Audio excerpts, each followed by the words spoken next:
Buenas tardes, ¿cómo están? Bueno, hoy es el segundo encuentro ternoformativo y el último en la unidad curricular por este trimestre de argumentación jurídica del programa de posgrado. Bueno, hoy vamos a continuar con lo que es el razonamiento y la falacia en el pensamiento jurídico, así como vamos a hablar un poco de una prueba fundamental en el proceso de lo que es la reconstrucción de hechos. En cuanto al razonamiento y la falacia en el pensamiento jurídico, conforme a lo que está establecido en el programa académico, que es o viene siendo parte de la unidad 2, allí debemos establecer que el razonamiento constituye la actividad mental por medio del cual se derivan conclusiones a partir de premisas. En el ámbito jurídico, esta facultad es indispensable para estructurar o darle forma a esas esenciales e interpretar normas con coherencia sistémica.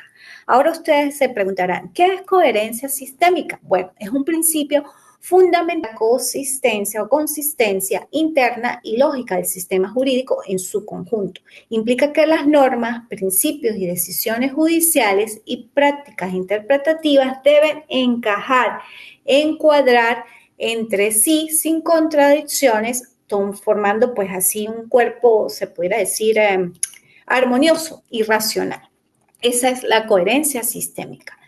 En coherencia sistémica en el derecho también parte de la idea o de que el orden jurídico pues debe funcionar como un sistema integrado, como lo dije, como un todo, donde las normas no se contradicen entre sí, donde las decisiones judiciales pues respeten principios previamente establecidos, donde las interpretaciones jurídicas se alineen con el espíritu del sistema normativo y donde se promueva la unidad tópica y la seguridad jurídica. Este concepto pues ha sido desarrollado por diversos autores como Ronald Dworkin, quien propuso el modelo del derecho como integridad, donde los jueces deben decidir casos difíciles buscando la solución que mejor se ajuste, que mejor se adapte al conjunto de principios morales y jurídicos que encuentra el sistema.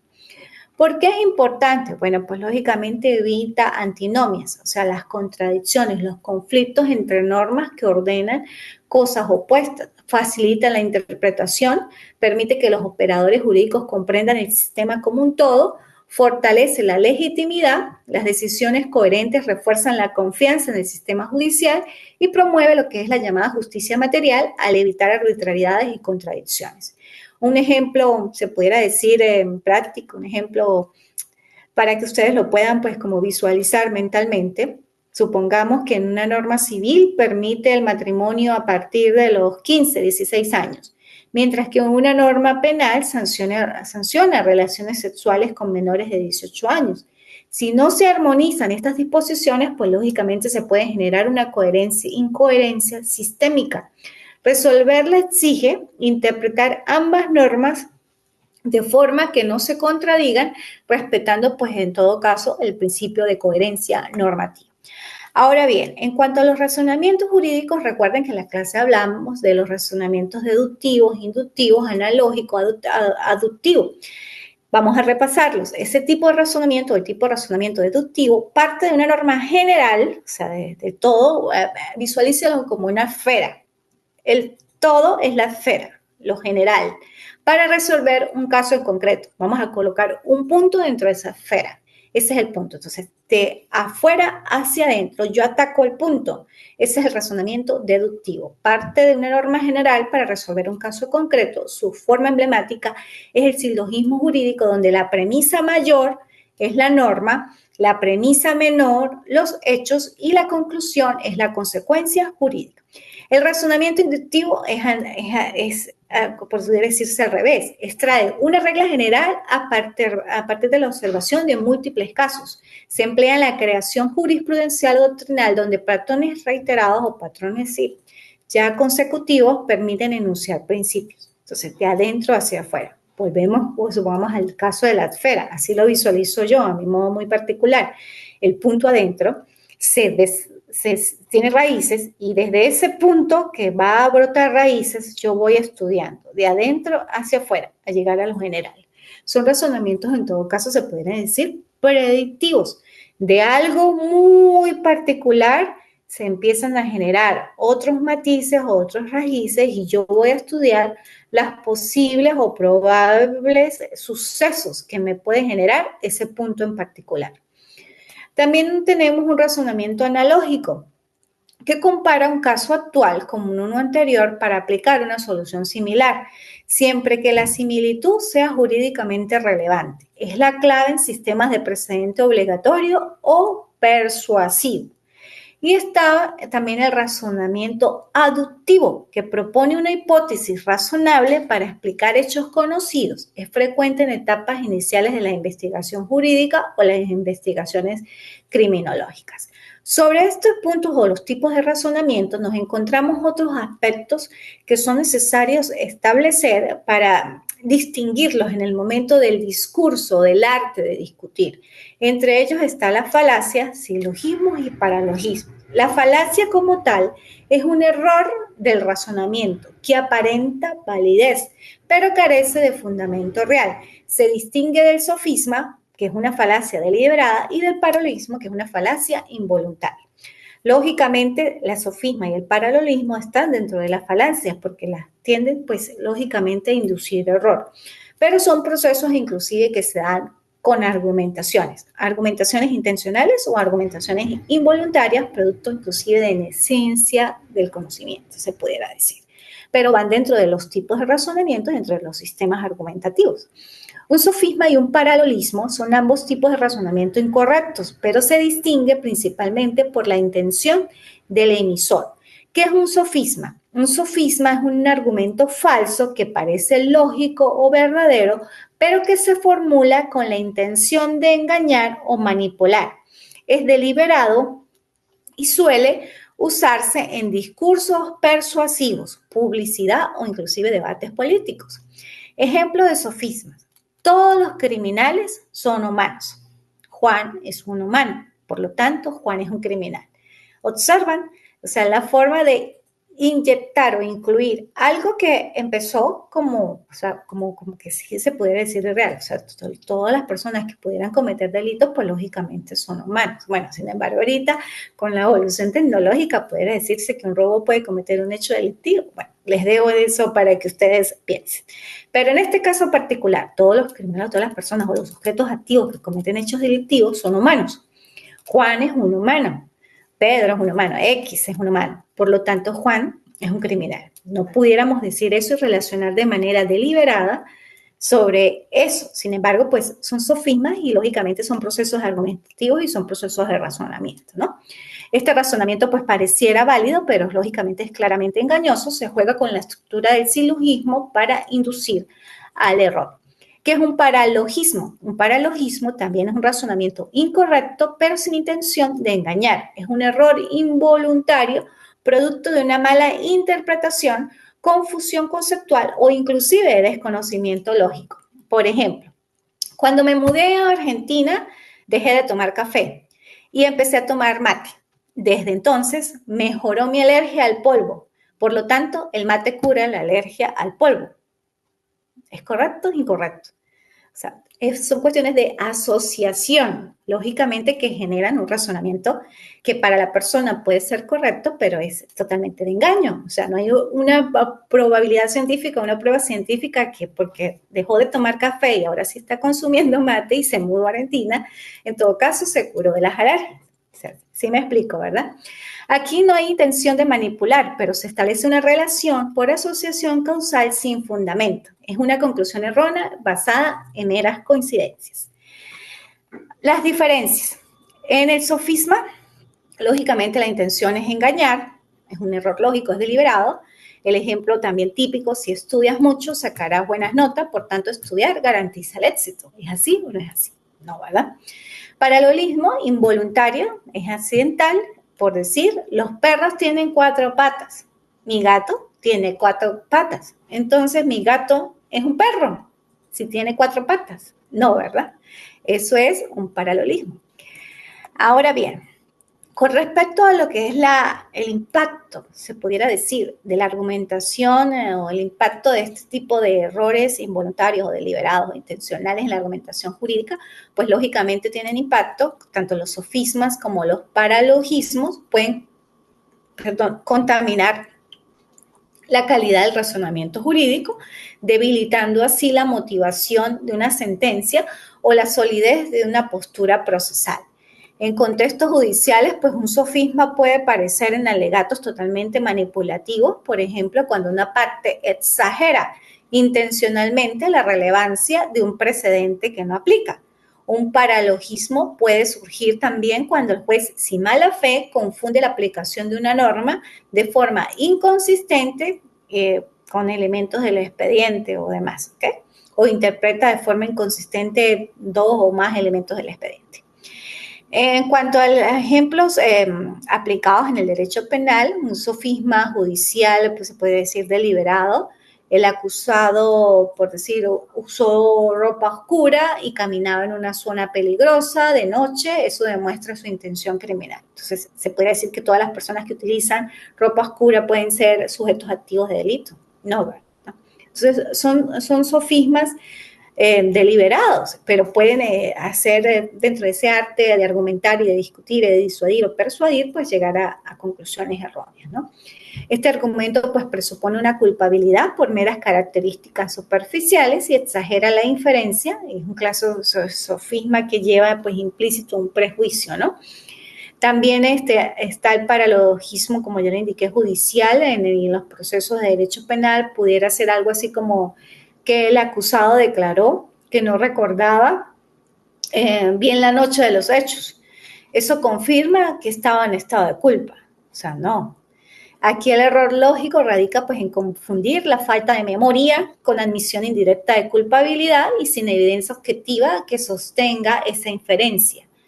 Las herramientas para detectar este tipo de errores, bueno, sobre todo requiere pues una lógica formal, un proceso de atención a los detalles, permite examinar la validez estructural del argumento. Lógicamente está presente la teoría de la argumentación que ayuda a evaluar la fuerza persuasiva sin perder el rigor racional. Por eso se llama de razonamiento, ese proceso de razonar, de verificar, de establecer un equilibrio inclusive mental con sentido común. ¿Por qué hablo de sentido común? Porque usted aplica su experiencia, su lógica con las relaciones culturales o lo que pasa en la sociedad y sobre esa base construye su razonamiento. Por eso un razonamiento debe ser congruente, lógicamente que requiere procesos cognitivos y coherente con lo que piensa y con lo que al final usted emite en su verbo. Un análisis de motivación y judicial verifica si los argumentos pues cumplen esa justificación interna y externa.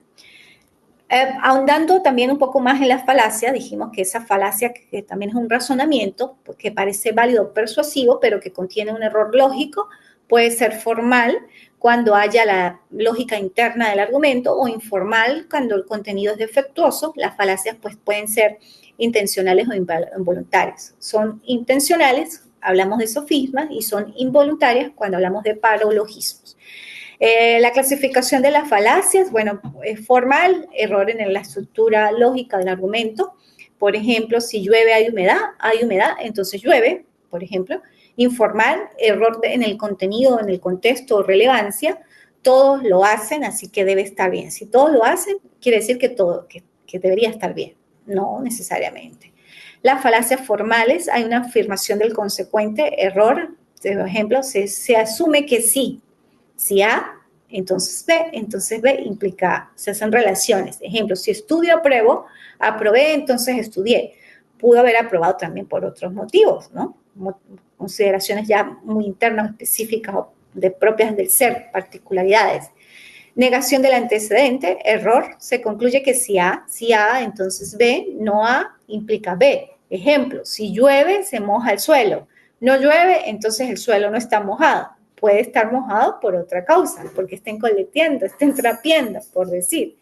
Silogismo inválido, error, conclusión, no se sigue o no se sigue a las premisas. Ejemplo, todos los abogados son inteligentes. María es inteligente, entonces María es abogada. No necesariamente, es una falta de conexión lógica.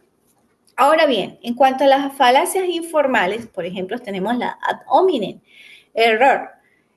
Por decir, el error es atacar a la persona en lugar del argumento. El ejemplo, por decir, no puedes opinar sobre justicia penal, tú que ni siquiera terminaste la universidad.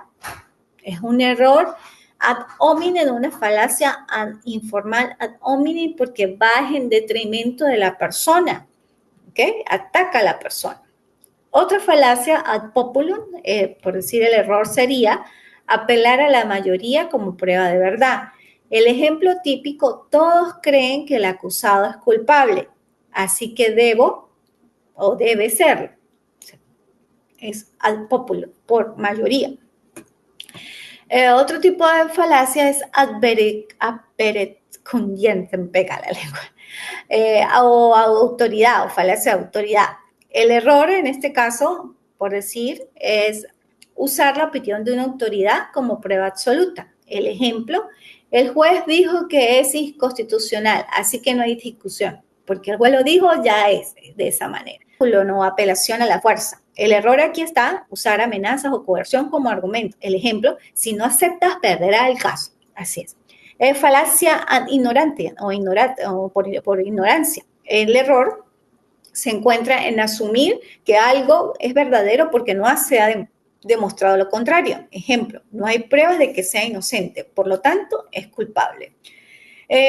Otra falacia es petición de principio o de circularidad. El error aquí es la conclusión está contenida en la premisa. Ejemplo, la ley es justa porque es legal. Es así circular. La ley es justa porque es legal y no hay otra cosa. Falacia o falsa dicotomía. El error está en presentar solo dos opciones cuando hay más. Ejemplo, o estás a favor del castigo severo o estás a favor del crimen. ¿Okay? También tenemos una falacia de generalización apresurada. Ejemplo, o el error está, conclusión basada en pocos casos. Por ejemplo, conozco, dos médicos corruptos o dos personas corruptas, o supongamos dos médicos corruptos. Entonces, todos los médicos son corruptos, por decir. ¿Okay? Falsa causa, falacia post-hoc, también llamada post-hoc.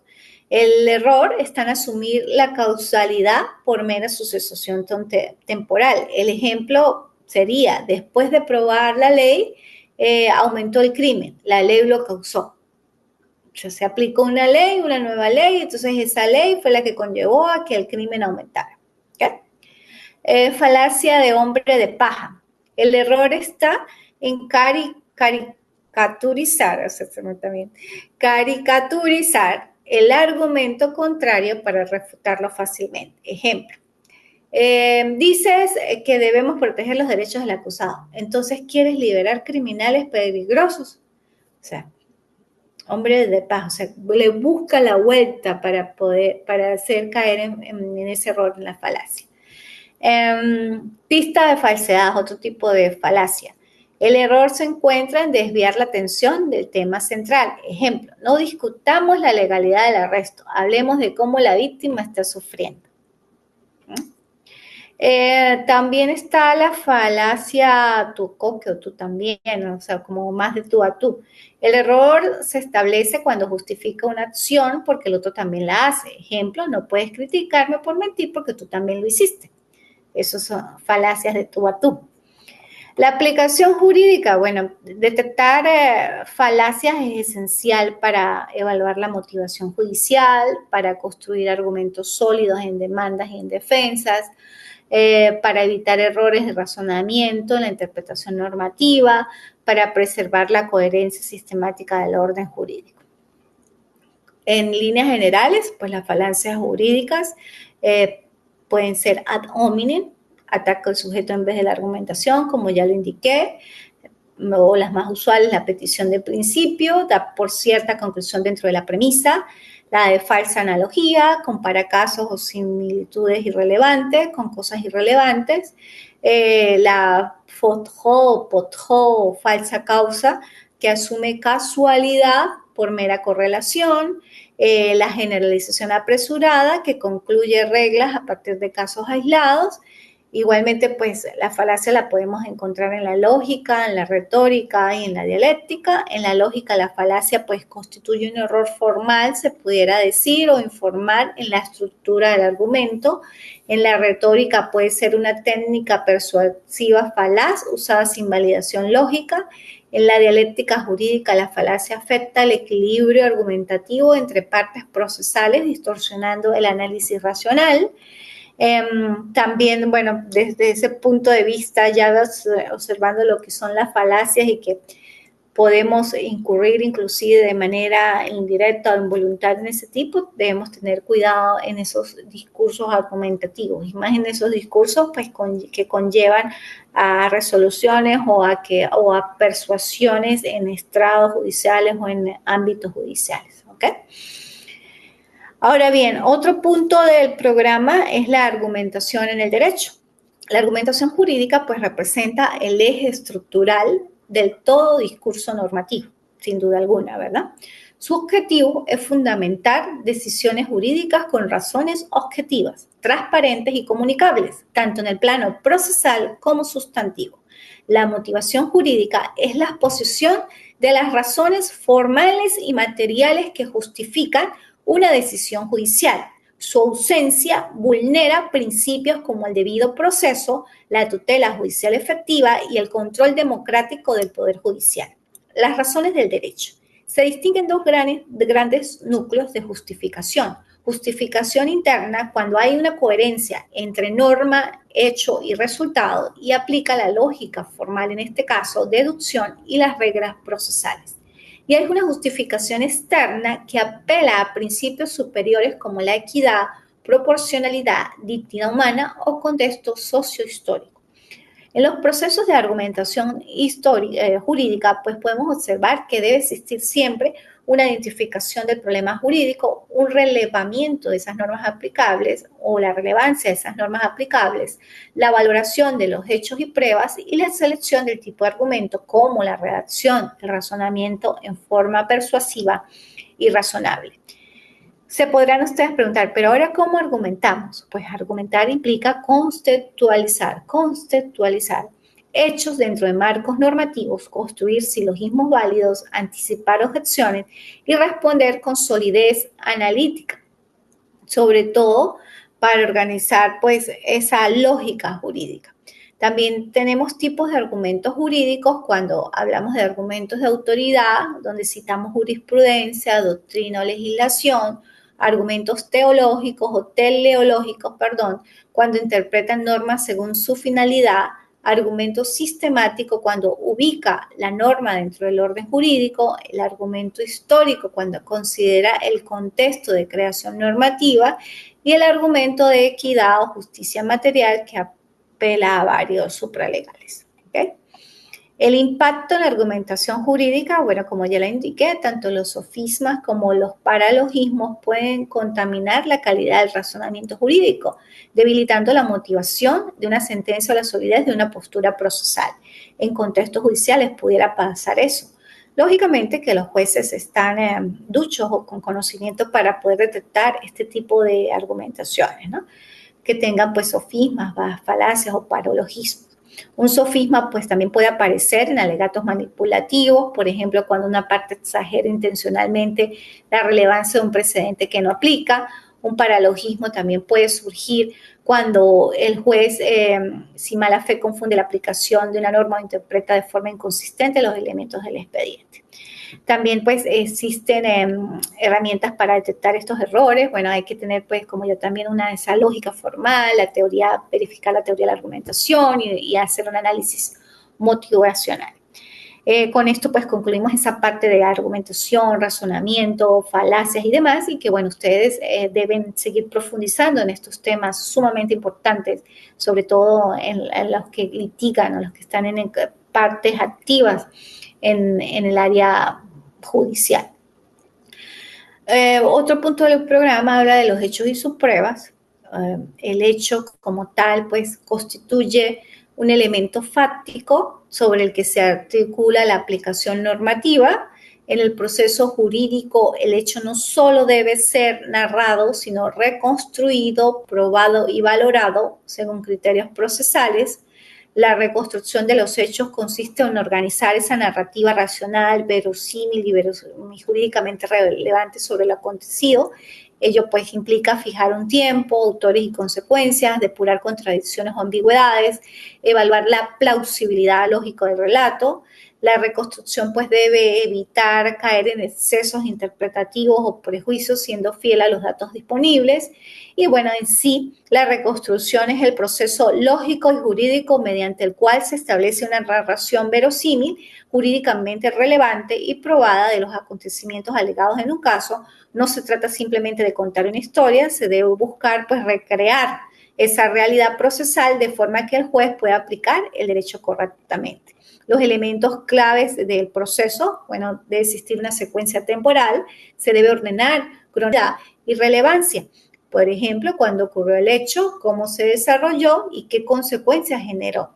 La verosimilitud narrativa también debe existir con una coherencia interna en la narración, evitando contradicciones que debiliten la credibilidad.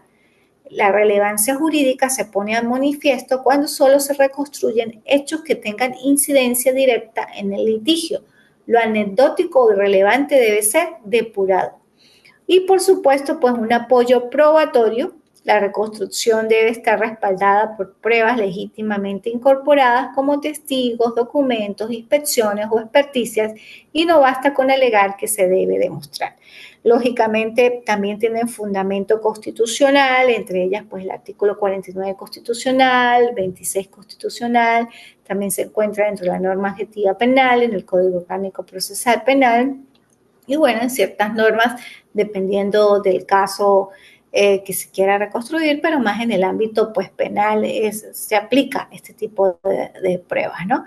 Igualmente es una acción penal, por decir un ejemplo, para aplicar la reconstrucción, pudiera ser en una acción penal por robo. La reconstrucción puede incluir la declaración de la víctima, el hecho narrado, la inspección del lugar, el dirigirse a donde fue, reproducir y recrear la escena, el contexto físico, verificar las huellas, ¿no? Que serían en todo caso las pruebas materiales, verificar si alrededor existen cámaras de seguridad, hay una verificar pues esa parte técnica, ¿no? Eso constituye en realidad, pues bueno, la prueba de los hechos. El proceso probatorio pues busca verificar los hechos relevantes en litigio, sus principios, bueno, entre ellos está la carga de la prueba, determinar quién debe probar qué, la admisibilidad, solo pruebas pertinentes y legales pueden considerarse, la valoración, los jueces deben valorar las pruebas libremente pero motivadamente. Los tipos de pruebas pueden ser documental, testimonial, pericial. La prueba no solo se confirma, sino moldea la argumentación jurídica e influye lógicamente en esa subsunción normativa.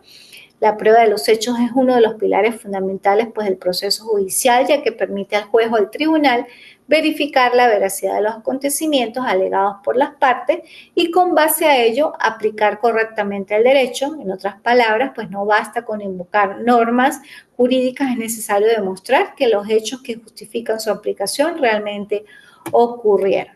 Igualmente, probar los hechos implica demostrar mediante medios legítimos y admisibles que los eventos narrados por una parte ocurrieron de la forma en que se afirman. Esto que se realiza a través de medios de prueba como documentos, testimonios, peritajes, inspecciones judiciales, entre otros. La prueba de los hechos busca establecer lo que se denomina pues la verdad procesal, que no siempre coincide con la verdad material, pero que debe aproximarse a ello lo más posible dentro de los límites del proceso. Lógicamente que también tiene un fundamento epistemológico, que existen dos grandes concepciones sobre la prueba, una cognoscitiva que considera que la prueba busca conocer la verdad objetiva de los hechos, se basa en la lógica, en la experiencia, en la racionalidad del juzgador, una persuasiva porque entiende la prueba como un medio para convencer al juez sin que necesariamente se alcance la verdad material, se vincula más al sistema adversarial y la eficacia procesal. Y bueno, ambas concepciones influyen en cómo se valora la prueba y qué se considera probado dentro del proceso judicial. Y también, pues, lógicamente, como ya lo dije, pues tiene esa parte de fundamentación legal, constitucional y procedimental. ¿Qué se puede probar? Como también ya lo mencioné, los hechos controvertidos, aquellos que las partes no admiten y que son relevantes para la decisión, los hechos sustanciales determinan el derecho que se reclama, los hechos pertinentes y tienen relación directa con el objeto del litigio. No se prueban hechos notorios, pacíficos, moralmente imposibles, sino pues lógicamente que también sean lícitos, legales y pertinentes en el proceso. Hay diferentes medios de prueba. Los más comunes, el testimonio, declaración de terceros sobre hechos observados, los documentales, que sean no documentos públicos o privados que acreditan hechos, los peritajes o los periciales, la opinión técnica sobre hechos complejos, las inspecciones judiciales, la observación directa del juez, las presunciones, bueno, verificar, ¿no?, si existen inferencias lógicas a partir de hechos conocidos, confesiones o admisiones de hechos, reconocimientos voluntarios de hechos por las partes y, bueno, la valoración de la prueba, que tiene que ser libre pero motivada, racional y controlable. ¿Okay? Con esto concluimos pues ya la materia. Los invito, como siempre lo digo, a que ustedes internalicen y profundicen sobre todos estos aspectos y, bueno, que ante cualquier inquietud o sugerencia se puedan comunicar conmigo a través de la mensajería de textos, del aula virtual o cualquier medio regulado y que esté apto para hacer esos canales de comunicación efectivos y eficaces. Fue un gusto haber sido su facilitadora. Ya lo que queda es esperar hasta el 27 de julio, que será el momento de cierre del aula y que posteriormente pues me abocaré a revisar cada uno de los compromisos académicos adquiridos por ustedes. Fue un gusto también haber sido su facilitadora a través de estos espacios tecnoformativos de la mano de su casa de estudios, el Instituto de Estudios Superiores de Investigación y Posgrado Ventanas al Conocimiento. Hasta luego y muchas gracias.